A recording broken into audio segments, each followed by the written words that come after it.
So you play Marvel Rivals and you want to get into comic books. Here are reading recommendations for every character in Marvel Rivals, Part 3. Starting it off with Cloak and Dagger, you're going to want to read Runaways and Reversals. This is a huge collection book that collects most of the modern appearances of Cloak and Dagger after like 2000. This is a great place to read most of Cloak and Dagger's history because they don't have a ton of comic book appearances. Or you could start way back with their original 4-issue limited series. Up next we got Wolverine, and I'm going to recommend his original solo series written by Chris Claremont and Frank Miller. This shit is just so iconic. You've probably seen this artwork before. It is one of the most iconic Wolverine stories of all time. If you want to know his origin, I'm going to recommend Wolverine Origin by Paul Jenkins. Very solid modern telling of his origin. Up next we got the Guardians of the Galaxy. I'm going to recommend Annihilation. This is the Marvel cosmic event. It doesn't only deal with the Guardians, but they're a huge part in this. It has Nova, the Silver Surfer, the Skrulls. It is a huge cosmic event. It happens at the same time as Civil War in the comics, so if you want to know what happens in space during that time, this is the book to read.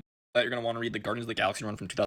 This is pretty much the inspiration for the 2014 movie. It just obviously doesn't have the music stuff. Up next, we got Iron Man, and I'm going to recommend Demon in a Bottle. This is the story that Iron Man 2 was loosely based off. It just goes into Tony Stark and his alcoholism. It is a super good story and pretty dark for the time. It was a pretty revolutionary book when it came out. And if you want a more modern interpretation of the character, you're going to want to read Iron Man by Matt Fraction. It's a very long run with a start and an end, so if that's what you're looking for, this is where you should go. And finally, we're going to go with Squirrel Girl, and you're going to want to read The Unbeatable Squirrel Girl. I've actually never read any Squirrel Girl comics, but this is just what I've read is the best place to start. And Ryan North is a fantastic writer, so you should definitely check this one out. Those are the recommendations I have for those characters. Let me know what characters you want to see next. I plan on doing recommendations for every character in Marvel Rivals, but if you comment the character you want to see, there's a more likely chance it'll be in the next part.